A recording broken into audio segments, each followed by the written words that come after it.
ఈ సమయంలో మనమందరం కూడా తలల వచ్చి కళ్ళు మూసుకున్నట్లయితే చిన్న ప్రార్థన చేసుకుని వాక్య భాగాన్ని నిర్వహించుకుందాం. పరిశుద్ధులైన తండ్రి, మీ పరిశుద్ధమైన ప్రార్థనలు వందనాలు చెల్లిస్తున్నాం.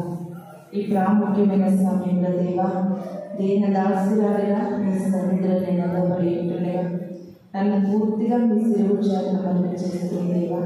నాకు మాకు కావలసినటువంటి ఆత్మీయమైన వర్తమానం ద్వారా నాతో మీరు మాట్లాడండి. మీరు మాట్లాడుతూ ఉంటుండగా సూటిగా తేటగా ప్రభా, ప్రతి హృదయము నరాలు ఎముకలను విభజించినంత మట్టుగా ప్రభా, నీ వాక్యము ప్రతి హృదయాంతరంగాల్లోకి దూసుకుని పోవచ్చుందండి.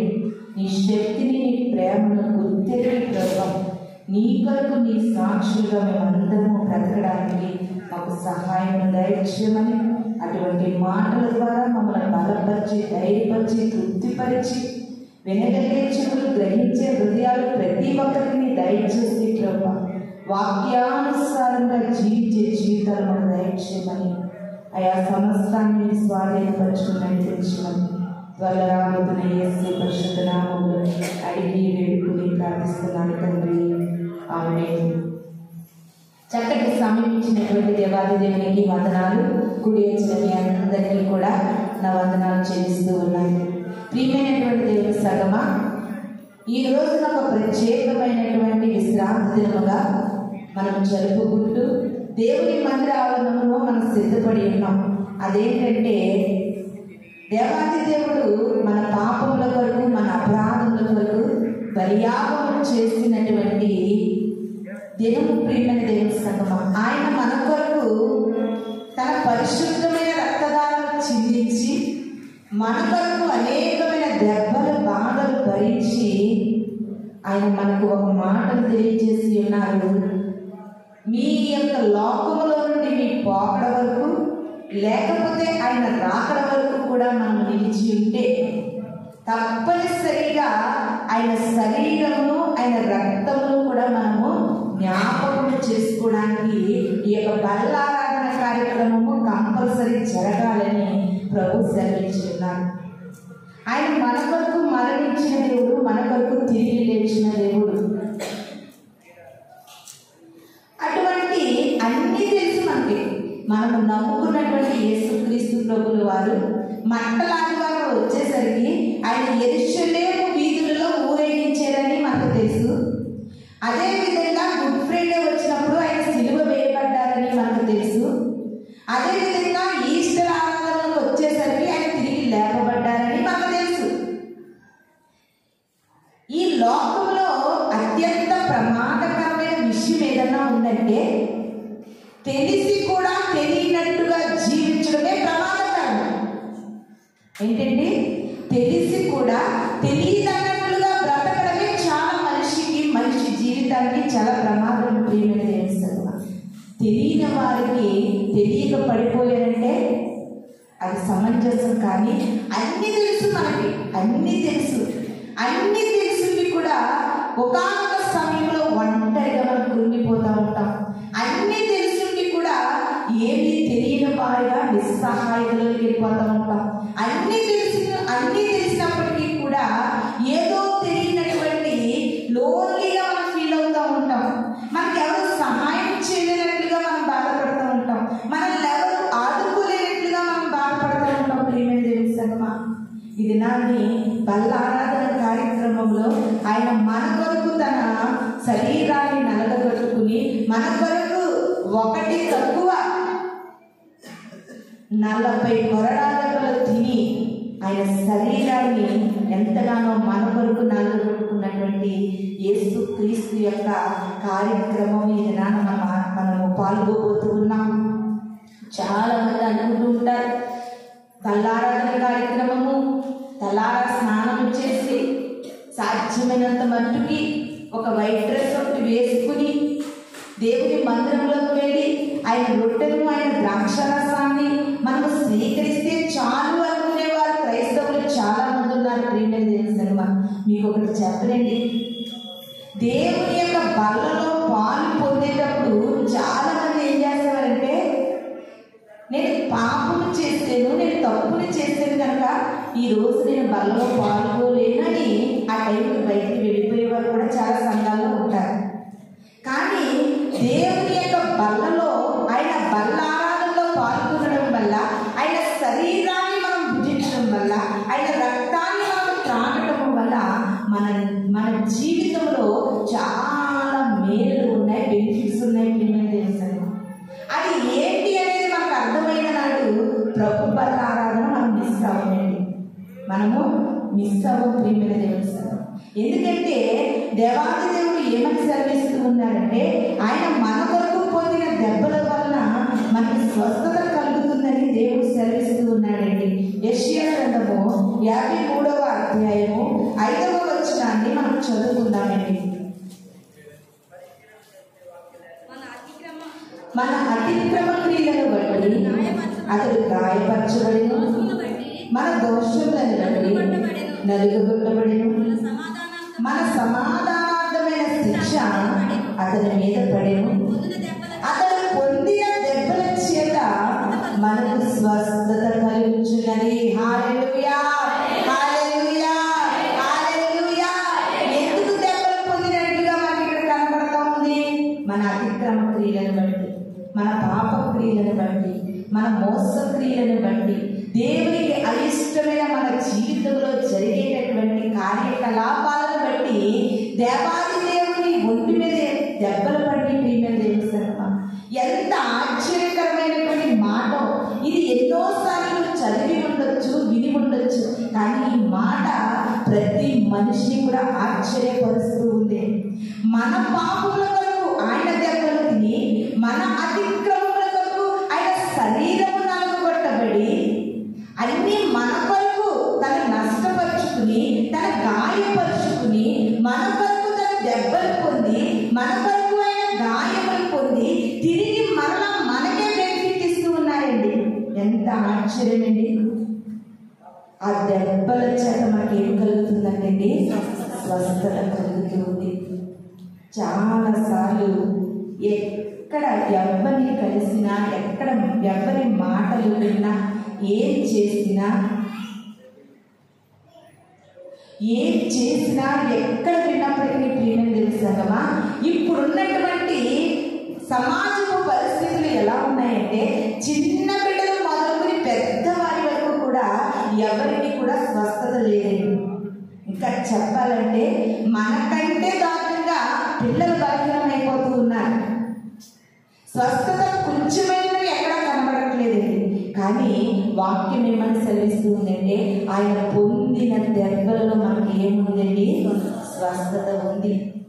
గుడ్ ఫ్రైడేకి వస్తున్నావు, ఈస్టర్కి వస్తున్నావు, బల్లారాధనకు వస్తున్నావు, అన్నీ బాగానే చేస్తున్నావు. కానీ నిజంగా ఆయన నీ కొరకు దెబ్బలు పొందేరని, ఆయన నీ కొరకు గాయములు పొందేరని నువ్వు నిజముగా నమ్మగలిగితే, ఈ సమయంలో ఆ దెబ్బలో నుండి మనకి ఏం కలుగుతుంది? స్వస్థత కలుగుతుంది. ప్రియమైన దేవుని సంగమా, స్వస్థత కొరకు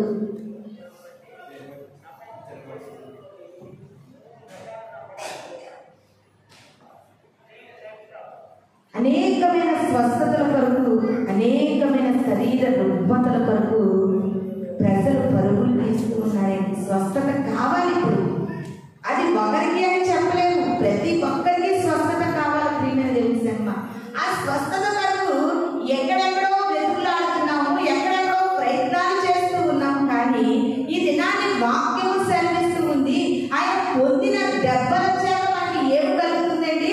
స్వస్థత కలుగుతుంది. ప్రియమైన దేవుని సంగమా, ఈ దినము మనం చెప్పుకోబోతున్నటువంటి వాక్యం యొక్క టైటిల్ ఏంటంటే, అసలు రోగాలను బాగు చేయగలరా లేదా? అసలు రోగాలకు ఆయన దగ్గర మందు ఉందా లేదా? ఆయన దగ్గర స్వస్థత ఉందా లేదా? చాలా మంది ఈ దినాన్ని స్వస్థతను నమ్మలేకపోతున్నారు. దేవుడు అంటున్నారండి, నేనే నిన్ను స్వస్థపరచు, యెహోవా వాక్యము సెలవిస్తూ ఉంది. ప్రియమైన దేవుని సంగమా, చాలా మంది స్వస్థతలు లేవనే వారు ఉన్నారు, చాలా మంది స్వస్థతలు జరగవనే వారు ఉన్నారు. కానీ ఈ దినాన వాక్యము సెలవిస్తూ ఉంది, నిజము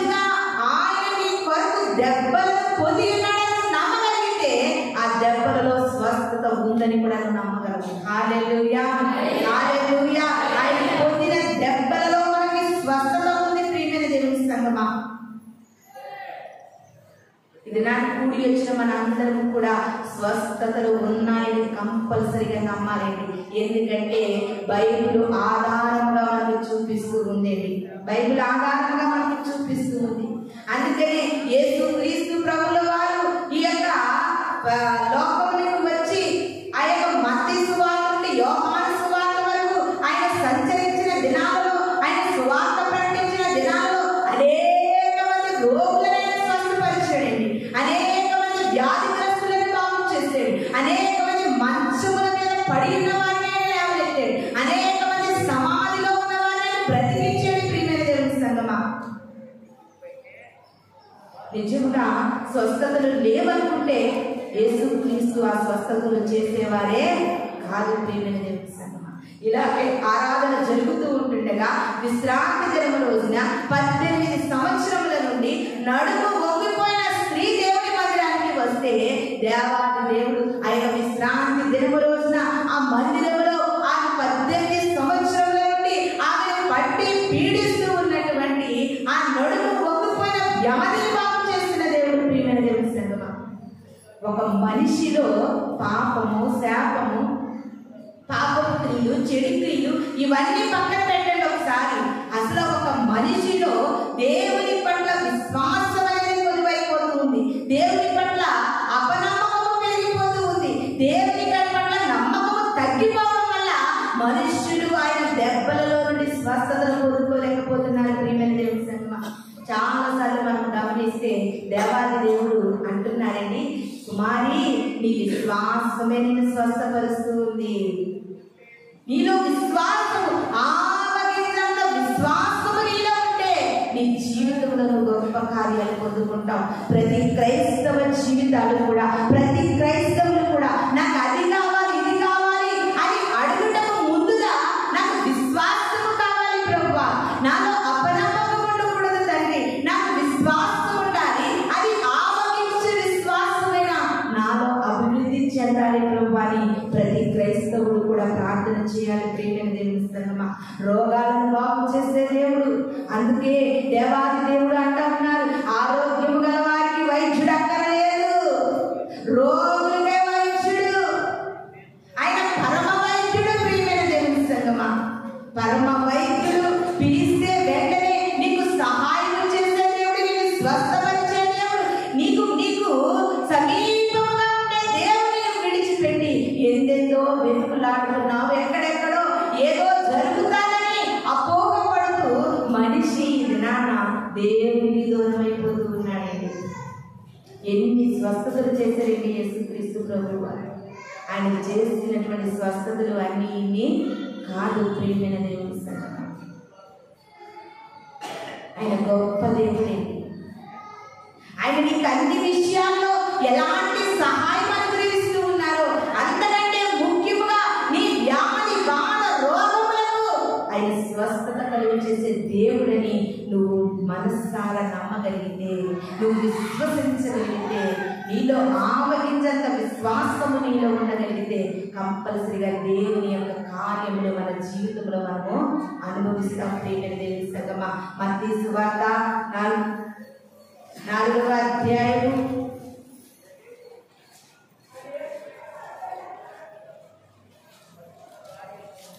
4వ అధ్యాయం 23-24 వచనాన్ని మనం చదువుకుందాం. యేసు వారి సమాజ మందిరములో బోధించుచు దేవుని రాజ్యమును గూర్చిన సువార్తను ప్రకటించుచు ప్రజలలో ప్రతి వ్యాధిని, రోగమును స్వస్థపరచుచు గలిలయ అంతటా సంచరించెను. హల్లెలూయా, హల్లెలూయా. ఆయన సమాజ మందిరములలో వాక్యాన్ని ప్రకటిస్తూ బోధించడమే కాదండి, అనేకమైన రోగులను స్వస్థపరిచినట్లుగా లేఖనములు మనకు తెలియజేస్తూ ఉన్నాయి. చాలా మంది అంటూ ఉన్నారు, అద్భుతములు అంటున్నారు, స్వస్థతలు అంటున్నారు. శరీర కార్యాలకే దేవుడు కాదు కదా, ఆత్మ కూడా బలపరచబడాలంటే ఇక్కడ దేవుడు చేసినటువంటి 2 in 1 గా మనకు కనబడుతున్న పని ఏంటంటే, అటు సువార్త ప్రకటిస్తూ ఉన్నారు, ప్రజలను దేవుని ఆత్మలోకి నడిపిస్తూ ఉన్నారు, ఇటు వారి యొక్క శరీర రుగ్మతలను ఆయన బాగు చేస్తూ ఉన్నారు. ప్రియమైన దేవుని సంగమా, ఇది నాన్న ఆయన మనల్ని స్వస్థపరిచే దేవుడను నమ్మగలిగితే ఎంత అసలు యవనస్తులని, చిన్నపిల్లలని, పెద్దవాళ్ళని, వయసు అయిపోయిందని, ఇంకా వయసులో ఉన్నవారని కూడా తేడా లేకుండా ప్రతి ఒక్కరు కూడా అనేక శరీర రోగాలతో నలిగిపోతున్నారు, అనేకమైన బలహీనతలతో నలిగిపోతున్నారు. ప్రియమైన దేవుని సంగమా, ఇది నాన్న ప్రభు ఒక గొప్ప మాట మనకు పరిచయం చేస్తూ ఉన్నారు. ఆయన పొందిన దెబ్బలలో మనకి స్వస్థత ఉంది. ప్రియమైన దేవుని సంగమా, ఆయన దెబ్బలు పొందడం బట్టే ఇది నాన్న బల్లారాధన కార్యక్రమాన్ని మనము స్వీకరిస్తూ ఉన్నాం. ఆయన మన కొరకు దెబ్బలు పొంది మరణించడాన్ని బట్టే ఆ రొట్టె ద్రాక్షరసాన్ని మనం స్వీకరించబోతూ ఉన్నాం. ఇది నాని ప్రభు అంటున్నాడు, నీ ఆత్మకు పట్టిన రోగమని కాదు, నీ శరీరములకు పట్టినటువంటి ప్రతి రుగ్మతల నుండి కూడా ఆయన నిన్ను ఏమి చేయగలనండి? స్వస్థపరచగల దేవుడు. ఎంతో మంది ఎన్నో చెప్పినప్పటికీ కూడా వినరండి కొంతమంది. అన్నీ అయిపోయాక, అంతా అయిపోయాక లాస్ట్ మూమెంట్లో యేసుక్రీస్తు వారు గుర్తొస్తూ ఉంటారు కొంతమంది. అలా గుర్తొచ్చినటువంటి స్త్రీయే 12 ఏళ్ళు కలిగిన రక్తస్రావం గల స్త్రీ. తెలుసా, మొత్తం ఇంట్లో ఉన్నది అయిపోవాలా, ఒంట్లో ఉన్నది అయిపోవాలా, అప్పుడు దేవుడు గుర్తొస్తాడు. ప్రియమైన దేవుడు, దేవుడు మన నుండి ఏది కోరుకుంటున్నాడంటే, నీకు ఏ వ్యాధి వచ్చినా, రోగం వచ్చినా, బాధ వచ్చినా, నీ శరీరానికి ఎటువంటి స్వస్థత కావాల్సి వచ్చినా సరే నన్ను జ్ఞాపకం చేసుకో, నా దెబ్బలలో నీకు స్వస్థత ఉందని నీకు గుర్తుకు రావాలి. అప్పుడు గుర్తుకు వచ్చిన రోజున తప్పనిసరిగా మనకి ఏం కలుగుతుందండి? స్వస్థత కలుగుతుంది. స్వస్థత కలగాలంటే ఎవరో ప్రార్థన చేస్తేనే స్వస్థతను మోసపోవద్దు. ఎవరో నీకు నెత్తి మీద చేయాలంటేనే నీకు స్వస్థతను నన్ను మోసపోవద్దు. ప్రియమైన దేవుని సంగమా, దేవుడు ఏమన్నాడండి? అమ్మా, నువ్వు నా వస్త్రపు చెంగు ముట్టుకున్నందుకు నీకు స్వస్థత కలిగింది అనలేదండి. కుమారి, నీ విశ్వాసమే నిన్ను స్వస్థపరిచింది. ఇది నాన్న ప్రజలలో విశ్వాసం కలుమరిగైపోతుంది. ప్రియమైన దేవుని సంగమా, అక్కడ బాధ, ఇక్కడ బాధ, అది నొప్పి, ఇది నొప్పి, ఆ వ్యాధి, ఈ వ్యాధి, ఈ బాధ, ఆ బాధ, రోగాలు ప్రపంచమంతా కూడా విలయదానం చేస్తూ ఉన్నాయి. ప్రియమైన దేవుని సంగమా, ఇది నాన్న ప్రభు నీకు ఒక గొప్ప మాటతో నిన్ను ధైర్యపరుస్తూ ఉన్నారు. ఆయన పొందిన దెబ్బల్లో మనకి ఏముందంటే స్వస్థత ఉంది. ఆయన దేవాలయంలో దేవుని యొక్క సువార్త, రాజ్య సువార్తను ప్రకటిస్తూనే అనేకలను స్వస్థపరుస్తూ ఉన్నారండి. అదే మత్తయి సువార్త 8వ అధ్యాయము 10వ వచనాన్ని చదువుకున్నారండి. ఆయన మాటల వలన దయ్యములను వెళ్ళగొట్టి రోగులనెల్లా స్వస్థపరిచెను. హల్లెలూయా, హల్లెలూయా. ఆయన మాటలో మహిమలు ఉన్నాయి. ప్రియమైన దేవుని సంగమా, ఆయన మాట అంత శక్తి కలిగినది. ఆయన మాటలో మనకి స్వస్థత ఉంది. ఆయన మాటలో దయ్యములు వెడలిపోయేటటువంటి అద్భుతమైన శక్తి ఉంది. ప్రియమైన దేవుని సంగమా, ఈనాడు క్రైస్తవ తరాలు ఎలా ఉన్నారంటే శక్తి లేని భక్తి పరులుగా కనబడుతూ ఉన్నారండి. దేవుని శక్తిని ఆశ్రయించని క్రైస్తవులు ఎక్కువైపోయారు. కానీ ఆ క్రైస్తవులలో దేవుని శక్తి గ్రహించలేకపోతూ ఉన్నారు. ప్రియమైన దేవుని సంగమా, నీ పరిస్థితి, నా పరిస్థితి, దేవుని ఎడల ఎటువంటి విశ్వాసంతో కనిపెడుతూ ఉన్నాం, ఎటువంటి నమ్మకంతో మనం ప్రార్థన చేయగలుగుతూ ఉన్నాం. ఆయన మాట ఇవ్వకుండా ఇవి మభ్య పెట్టే వాక్యాలు కావండి, మనుషుల్ని ఆకర్షించాలని చెప్పే వాక్యాలు కాదు. వాక్యం రూఢిగా సెలవిస్తూ ఉంది. దేవుడు కంపల్సరిగా రాయించి ఈ యొక్క పరిశుద్ధ గ్రంథంలో మెన్షన్ చేయబడింది. ప్రియమైన దేవుని సంగమా, ఆయన పొందిన దెబ్బలలో మనకు స్వస్థత ఉంది. ఆయన లోకానికి వచ్చి అనేక రోగులను స్వస్థపరిచి ఉన్నారండి. అనేక రోగులను స్వస్థపరిచి ఉన్నారు. ఒకవేళ వాక్యం ఆలకిస్తున్నటువంటి ఎవరైనా సరే, ఎవరికి తెలియని రోగమా, తెలిసిన రోగమా, ఎటువంటి శారీరకమైన రుగ్మతలతో మీరు బాధపడుతున్నారో నాకు తెలియదు. కానీ ఒక్కసారి ప్రభు పైన ఆవగింజంత విశ్వాసం కలిగిన బిడ్డగా ఒక చిన్ని ప్రార్థన చేయగలిగితే కంపల్సరిగా దేవుడు ఎంత కుదరని రోగములైనా సరే నీ ఎదురుని తీసి పారవేస్తాడు. ప్రియమైన దేవుని సంగమా, ఆయన స్వస్థపరిచే దేవుడు. నిన్ను స్వస్థపరిచే యెహోవాను నేనని వాగ్దానం చేస్తున్న దేవుడు. ప్రియమైన దేవుని సంగమా, చాలా మంది అనుకుంటా ఉన్నారు ఎప్పుడో చేశాడులే, ఆయన కాలంలో చేశాడు, ఆయన సువార్త చేసేటప్పుడు చేశాడు అనుకుంటూ ఉన్నారు. ఆయన ముందుగా మనకు ఏమని శ్రమిస్తున్నారంటే ఆయన నిన్న నేడు నిరంతరం ఏకరీతిగా ఉన్నాడు. ఎప్పుడు కూడా కార్యాలు చేసే దేవుడే. మనుషులలోనే ఆలోచనలోనే తేడాలు వస్తున్నాయి, కానీ మన దేవుడు ఎప్పుడు ఏకరీతిగా ఉండేటటువంటి దేవుడు. ప్రేమైన దేవుడి సంగమా, కీర్తనల గ్రంథము 38వ అధ్యాయము 3వ వచనం ఒకసారి చదువుకుందామండి. కీర్తనల గ్రంథము 38వ అధ్యాయము 3వ వచనం. నీ కోపాగ్ని వలన ఆరోగ్యము చదువు నా శరీరము విడిచిపోయేను.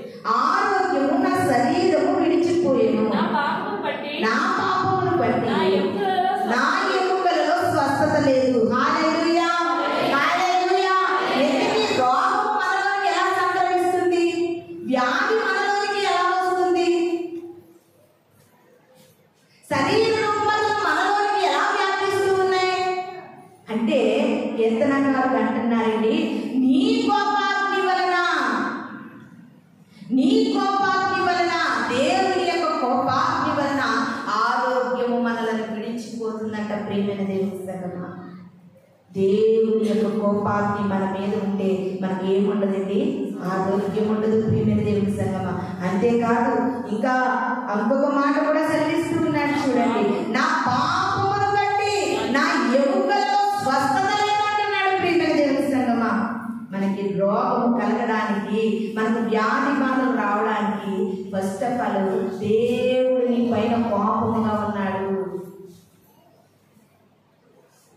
నీకు వ్యాధి బాధలు, నీకు రోగములు సంభవించడానికి గల కారణం ఏంటంటే ఏదో ఆయనకి నచ్చని పాపములు నీలో ఉన్నాయి కనుక నీ ఎముకలలో ఎంత మొరపెట్టిన నీకు స్వస్థత కలగట్లేదు. ప్రియమైన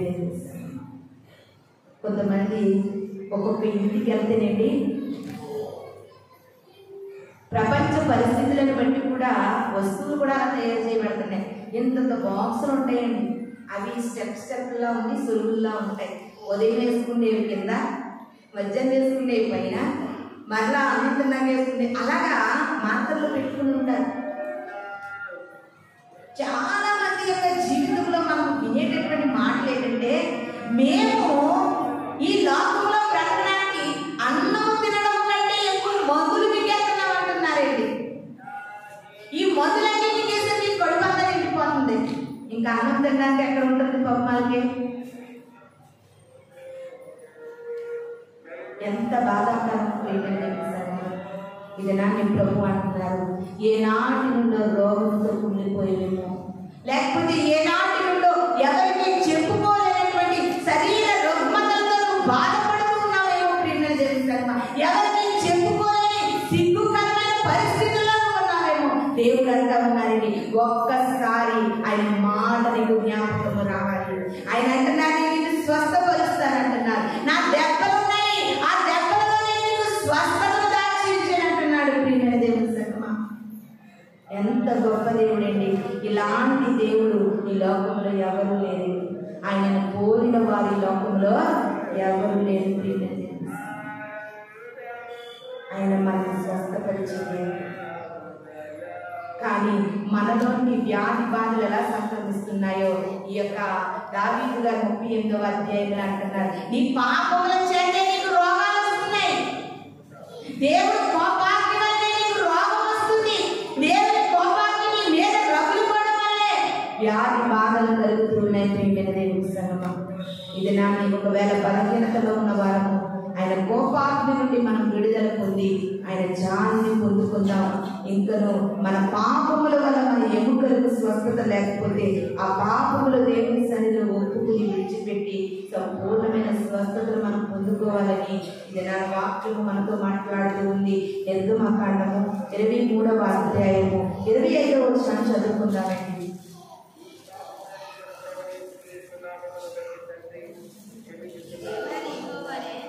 నీ దేవుడైన యెహోవానే సేవింపవలెను, అప్పుడు ఆయన నీ ఆహారమును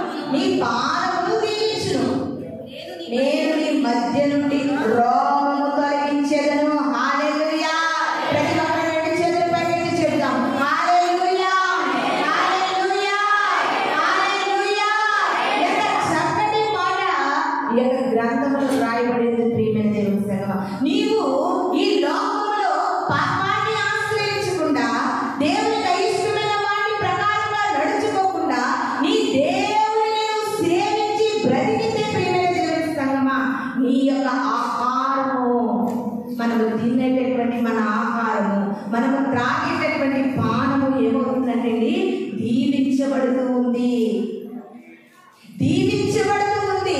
అంతేకాదు రోగమని అందరి తొలగిపోతుంది ప్రియమైన దేవుని సంగమా. ఈ మాట ధ్యానం చేస్తూ ఉంటే, మాట్లాడుతుంటే లోకంలో చాలా న్యూస్లు మనం వింటున్నాం కదండి. ఎప్పుడూ తినేటటువంటి ఆహారం తిన్నవారు ఈ ఆహారం తిని కూడా చనిపోయిందని ఈ టైంలో వస్తుంది. చూస్తున్నారా? చపాతీ తినడం వల్ల చనిపోయారు అంటున్నారు. ఇంకా ఏయో రకరకాల వంటకాలు తినడం వల్ల ఫుడ్ పాయిజన్ అయిపోయి అనేక మంది చనిపోతున్నారు. మనము ఉదయాన్నే దేవుని సన్నిధిలో మనము రేపు మొదటి జామున లేచి ఆయన సన్నిధిలో ప్రార్థన చేయాలయ్యా, నేను నా కుటుంబము ఉదయం కాలం నుండి ప్రభా మేము తినే ఆహారంలో, తాగే పానీయాలలో, వేసే అడుగుల్లో అన్నింటిలో నీ కృపతోడుగా వచ్చాయని ప్రార్థన చేసుకోవాలండి. ఎందుకంటే మనము తినే ఆహారమే ఒకనొక రోజున మనకి ప్రాణహాని కలుగు చేస్తూ ఉంది. ఎప్పుడైతే నీ జీవితంలో యెహోవానే సేవించేట్టుగా జీవిస్తే, నువ్వు ఎలాంటి ఆహారం తింటున్నప్పటికీ కూడా దేవుడు వాటి వల్ల నీకు ఏ హాని కలిగి చేయడండి. చాలా మంది మా చిన్నప్పుడు ఏదైనా కర్రీస్ తింటే మోషన్స్, వామిటింగ్స్, తిండి వల్ల, మనం తినే తిండి వల్ల కూడా మనకి నష్టం ఉంది ప్రియమైన దేవుని సంగమా. నిజంగా ఆ పాత నిబంధన గ్రంథంలో మోషే గారి ద్వారా దేవుడు రాయించినటువంటి మాట, నీ ఆహారము నీ పానము దీవించబడాలి, రోగము నీ యొద్ద నుండి తొలగిపోవాలంటే నువ్వు యెహోవాని సేవించాలి. ఎవరిని సేవించాలంటే అండి? యెహోవాని సేవించాలి. యెహోవాని సేవించడం బట్టే కదండి మందిరాల్లో కూర్చున్నాం. యెహోవాని సేవించేవారు కాబట్టి కదా ఆయన సన్నిధికి వచ్చాం. అది కాదు ప్రియమైన దేవుని సంగమా, నీ దేవుడైన యెహోవాను నీ పూర్ణ హృదయంతో సేవించాలని ద్వితీయోపదేశ కాండంలో రాయబడి ఉంది. మన ప్రతి ఒక్క హృదయంలో మనం ప్రతి స్థానము కూడా దేవునికి అప్పగించినట్లుగా మనం బ్రతకాలండి. మన జీవితంలో దేవుడిని తప్ప మనం దేవుని సేవించే వారంగా మనం ఉండకూడదు ప్రియమైన దేవుని సంగమా. అలా నువ్వు బ్రతకగలిగితే రోగం నీ అందరిని తొలగిపోతుంది. హాస్పిటల్కి వెళ్తే మైండ్ అంతా కూడా ఖరాబ్ అయిపోతూ ఉంటుంది. అవునండి? ఎందుకు?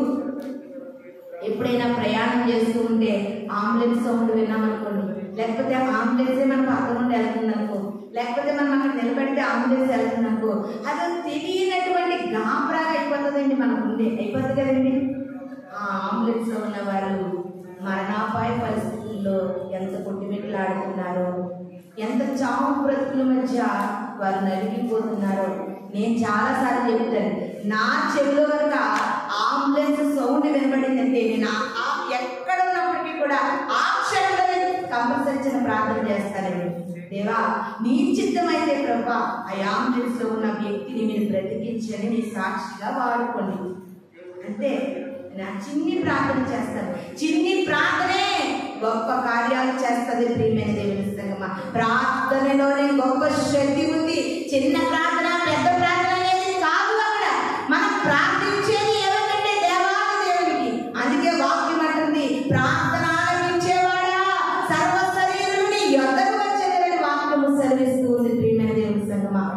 ఇది నా తినే ఆహారంలో, త్రాగే నీటితో నీకు ఏ హాని కలగకుండా ఉండాలంటే, నీలో ఉన్న రోగము నిన్ను విడిచి తొలగిపోవాలంటే నువ్వు పూర్ణ హృదయం కలిగి యెహోవా నువ్వు సేవించాలని వాక్యము మనకు తెలియజేస్తూ ఉంది. బైబిల్ గ్రంథంలో అనేకమైన వ్యాధి బాధలు కలిగిన వారు మనకు ఎంతో మంది ఉన్నారండి. కుష్టి రోగం కలిగిన నయమాను కనిపిస్తూ ఉన్నారు.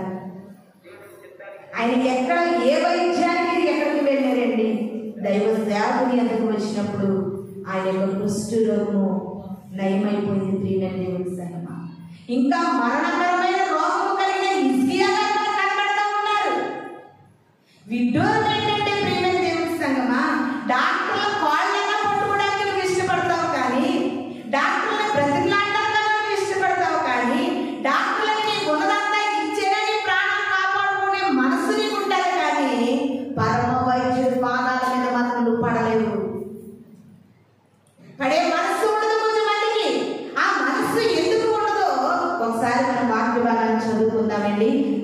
సువార్త 9వ అధ్యాయము 35వ వచనము. హిజ్కియాకి దేవుని పాదాల మీద పడే మనసు కలిగిందండి. యేసు సమాజ మందిరములలో 9:35 చదవండి. వారి సమాజ మందిరములలో రాజ్య సువార్త ప్రకటించుచు వివిధమైన రోగములను ప్రతి విధమైన వ్యాధిని స్వస్థపరచుచు సమస్త పట్టణములందు గ్రామములందు సంచారము చేసెను. యేసుక్రీస్తు ప్రభుల వారు అనేకమైన రోగులను స్వస్థపరచడానికి, వ్యాధి బాధలను స్వస్థపరచడానికి పట్టణాలు తిరిగారు, గ్రామాలు తిరిగి అనేకమైన వారిని స్వస్థపరిచారు. ఆయన నేను స్వస్థపరుస్తానంటే నువ్వే ఆయన దగ్గరికి రాలేకపోతున్నావు. ఆయన నిన్ను బ్రతికిస్తానంటే నువ్వే ఆయన దగ్గరికి రాలేకపోతున్నావు. నిజముగా ప్రియమైన దేవుని సంగమా, హిజ్కియా గారికి మరణకరమైన రోగం సంభవించినప్పుడు హిజ్కియా గారి భార్యను పట్టుకునే ఆడలేదు, బిడ్డలను పట్టుకునే ఆడలేదు. లేకపోతే ఇప్పుడంతా కూడా నెట్లో తెలిసిపోతుంది కదండి ఏ హాస్పిటల్ మంచిదనేది. అవేమి సెర్చ్ చేయలేదు ప్రియమైన దేవుని సంగమా. ఆయన అనుకున్నారు, నా మరణకరమైన రోగాన్ని తప్పించే దేవుడు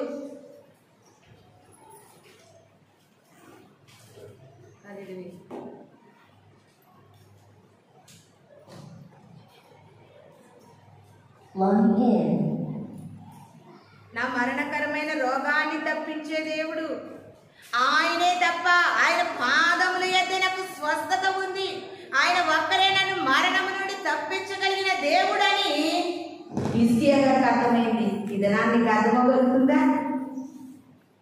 మొత్తం అంతా చేజారి వరకు కొంతమందికి అర్థం కాదు ప్రియమైన దేవుని సంగమా. అందుకే ఒకసారి చూడండి, యెషయా గ్రంథము 6వ అధ్యాయము 10వ వచనాన్ని చదువుకుందామండి. యెషయా గ్రంథము 6వ అధ్యాయము 10వ వచనాన్ని చదువుకుందాం.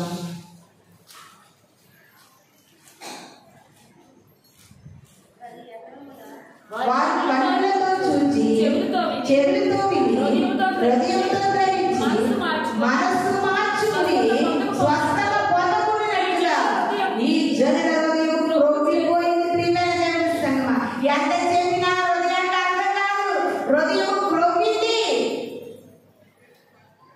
ఆయన స్వస్థపరిచే దేవుడని ఎంతమంది గోల పెట్టి గీపెట్టి చెప్పినా వారికి అర్థం కాని పరిస్థితిలో వారి హృదయం ఏమైపోయిందంటే క్రొవ్విపోయింది.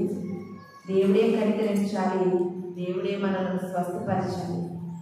ఆయన స్వస్థపరచాలంటే మనం క్రొవ్విన హృదయం గలవారిగా ఉంటే ఆయన స్వస్థత మనము పొందుకోలేమండి. ఆయన దీనత్వము చూసే దేవుడు, దీనుని ఎడల కృప చూపించే దేవుడేంటి. నిజముగా ఆ యొక్క శతాధిపతి సైన్యాధిపతి అయిన నయమాను, నేను గొప్ప వ్యక్తిని, నేను గొప్ప ఉద్యోగంలో ఉన్నానని ఎలీషా గారి దగ్గరికి నయమాను రాకపోతే ఆయనకి స్వస్థత అనేది ఉండేది కాదు. ప్రియమైన దేవుని సంగమా, ఇది నాని దేవుడు అంటా ఉన్నారు, నీకు స్వస్థత కలగాలంటే, నీకు స్వస్థత శీఘ్రముగా జరగాలంటే కంపల్సరీ పరమ వైద్యుడి పాదాలను నువ్వు ఆశ్రయించాలని వాక్యము సెలవిస్తూ ఉంది. ఇర్మియా గ్రంథము 8వ అధ్యాయము 22వ వచనాన్ని చదువుకుందామండి. చాలా ఈ మాట ఎంత బాగుంటుందో ఒక్కసారి ఆలోచించండి ప్రియమైన దేవుని సంగమా. గిలాదులో గుగ్గిలమేమీ లేదా, అక్కడ ఏ వైద్యుడు లేడా, నా జనులకు స్వస్థత ఎందుకు కలగట్లేదు అని ప్రభు మాట్లాడుతూ ఉన్నారు. గిలాదులో ఏమి లేదంటే గుగ్గిలం లేదా, నా జనులను స్వస్థపరిచే వైద్యుడు లేడా అని ప్రభు అడుగుతా ఉంటే, నిజంగా దేవుని దెబ్బలలో నీకు స్వస్థత ఉందని గ్రహించే బిడ్డవైతే, అయ్యా నాకు గుగ్గిలము కాదయ్యా, నన్ను స్వస్థపరిచేవారు వైద్యుడు కాదు, నా పరమ వైద్యుడు నీవై ఉండగా నాకు గుగ్గిలంతో పని లేదు ప్రభు, వైద్యుడితో పని లేదు అని నిజముగా దేవుని స్థితిలో మనసారా ప్రార్థన దేవుడు తప్పనిసరిగా మన పట్ల గొప్ప కార్యం చేస్తారు. ఎందుకు ప్రభు అలా మాట్లాడుతున్నారంటే వీళ్ళందరూ గుగ్గిలం వరకు వెతుకులాడుతున్నారు. లోకంలో మా ప్రాణాలను కాపాడే వైద్యులైనా ఉన్నారేమని తడుగులాడుతున్నారు. అంతేకాని నా వైద్యుడవు నీవేనయ్యా, నా స్వస్థత నీవేనయ్యా, నా వైద్యుడవు నీవేనయ్యా, నా స్వస్థత నీవేనయ్యా, కాదన్నాడు అయ్యా, కాదన్నాడు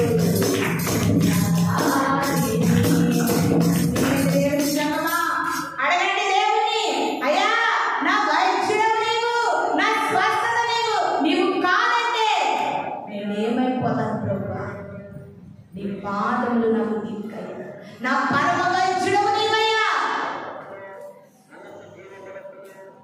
ఇంకా ఈ లోకానుసారమైన డాక్టర్ల చేతిలో కొద్ది శాతమే మన ప్రాణాలు ఉంటాయి. ప్రియమైన దేవుని సంగమా, ఆ ప్రాణాలను కూడా రక్షించలేని పరిస్థితుల్లో ముఖం మీద క్లాత్ వేసి సారీ అమ్మని చెప్పి డాక్టర్లో వెళ్ళిపోతారు.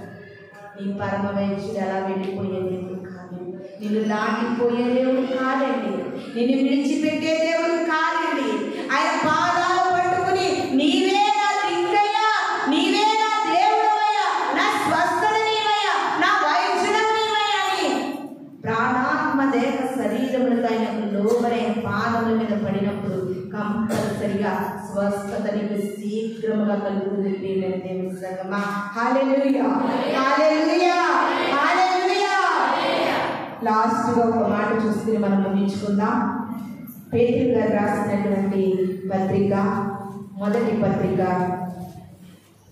పేతురు గారు రాసినటువంటి మొదటి పత్రిక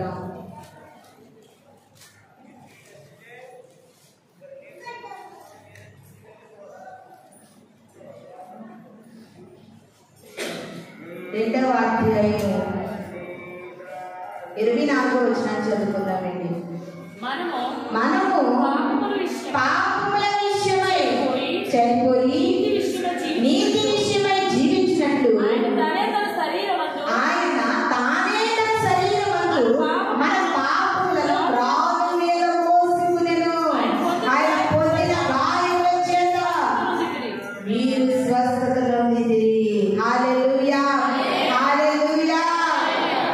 ప్రియమైనటువంటి దేవుని సంగమా, ఆయన పొందిన గాయముల చేత మనకు స్వస్థత ఉందని యెషయా భక్తుడు ప్రవచించారు. ఆయన పొందిన దెబ్బల చేత మనకి స్వస్థత ఉందని అపోస్తలుడైన పేతురు గారు మనకు తెలియజేస్తా ఉన్నారు.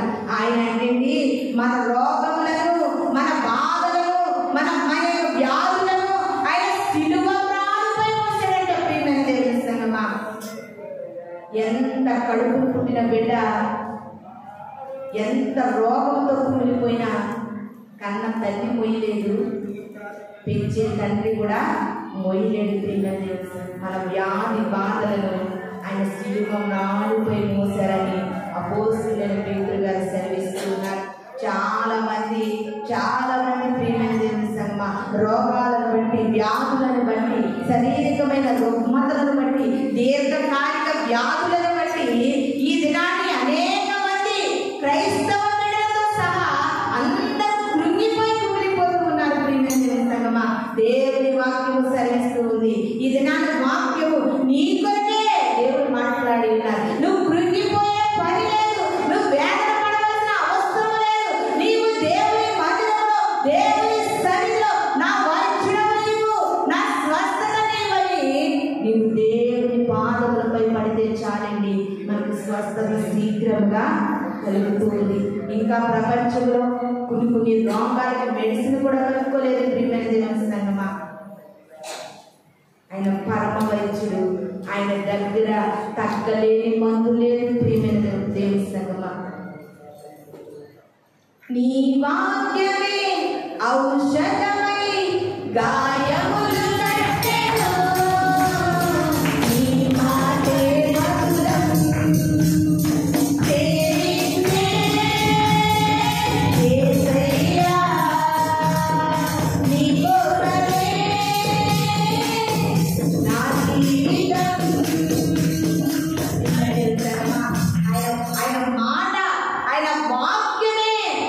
ఔషధమైన గాయములు కడుతుందండి.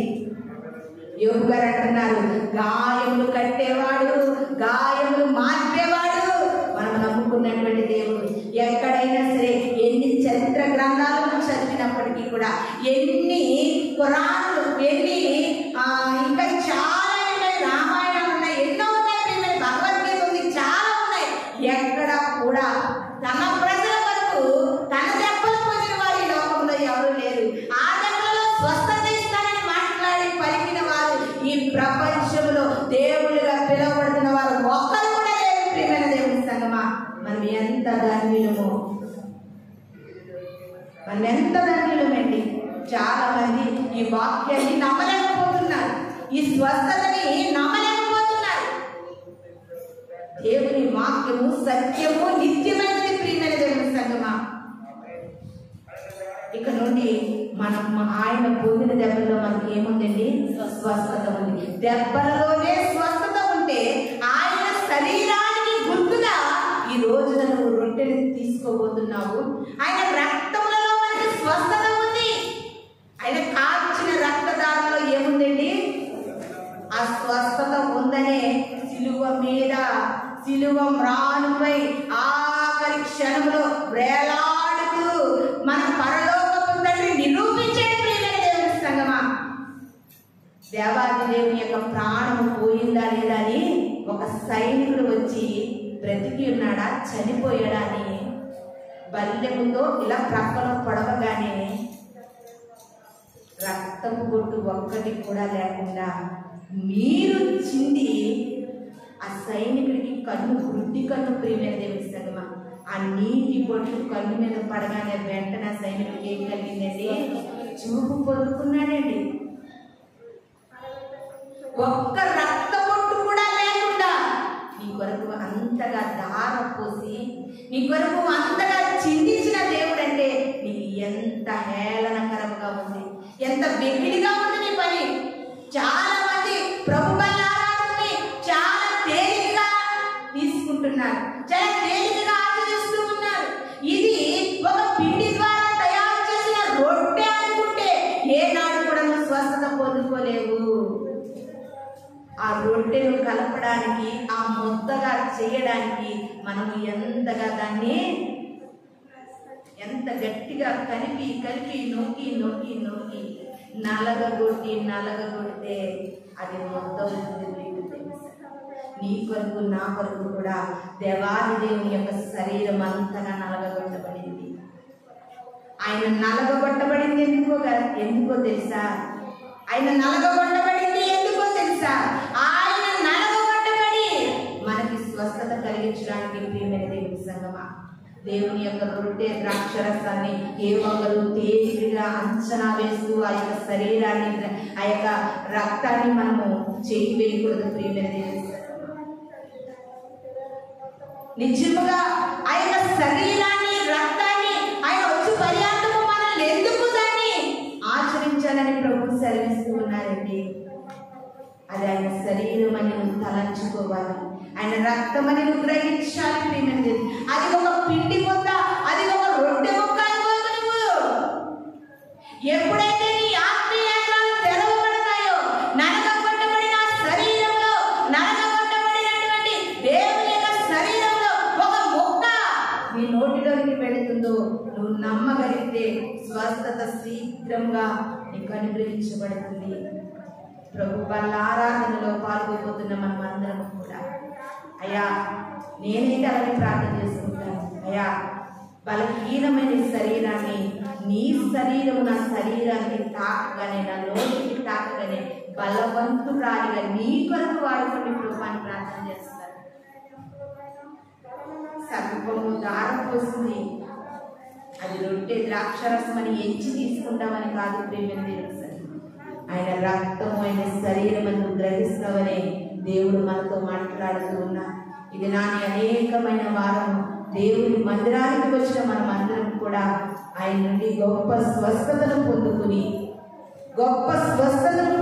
విడుదల పొందుకుని మన యొక్క ప్రాణాత్మ దేహ శరీరములను ఎంతగానో ఇబ్బంది పెడుతున్న ప్రతి రోగాలను, ప్రతి రుగ్మత నుండి మనం విడుదల పొందాలని ఈ కొద్ది మాటలు దేవుడు మన వెనుకడిలో దీవించి ఆశీర్వదించుగాక. అందరూ కళ్ళు మూసుకున్నట్లయితే ప్రార్థన చేసుకుందాం. పరిశుద్ధుడైన దేవా, ఈ ఘనమైన నామానికి వందనాలు ప్రభువా. నాకు అన్నీ తెలుసు ప్రభువా, నువ్వు నా కొరకు దెబ్బలు తిన్నావని తెలుసయ్యా, రక్తము కాచావని తెలుసు, ప్రాణం పెట్టావని తెలుసు. తెలుసుండి కూడా ప్రభువా, నీవు పొందిన గాయంలో నాకు స్వస్థత కలగకుండా నా హృదయం క్రోగి ఉంటే ప్రభువా, ఇప్పుడే నా తండ్రి గారు ఆ క్రొవ్విన హృదయం నుండి విడుదల కలిగించేయండి. నీ స్వస్థత నా తల మీదకి శీఘ్రంగా రావాలని ప్రతి బిడ్డ దేవుని మందిరంలో అడుగుదామండి. అయా వాక్కు వినని బిడ్డలపై అయా నీ స్వస్థత శీఘ్రంగా కలుగుగాక. అయా నువ్వు మాట ఇచ్చిన దేవుడు, ఆకాశ భూమి గతించును కానీ నీ మాటలు ఎన్నడూ గతించవు దేవా. మా కొరకు మీరు పొందిన దెబ్బలు అనేకమైన వారు ప్రభా, అనేకమైన వారు అనేక బాధలతో బాధింపబడుతున్నారయ్యా. ప్రతి ఒక్కరికి విడుదల స్వస్థతను కలిగించేయమని, ఈ యొక్క వాక్యము ప్రతి హృదయములలో నీరు కట్టి ఫలింపచేయమని ఈ కొద్ది ప్రార్థన మీ పాదసన్నిధికి చేర్చుకుని ప్రతిఫలం దయచేస్తారని నమ్మి నిరీక్షిస్తూ వాళ్ళ రాబోతున్న యేసు పరిశుద్ధ నామములో అడిగి వేడుకుని ప్రార్థిస్తున్నాను తండ్రి. ఆమేన్. మీ అందరికీ నా వందనాలు.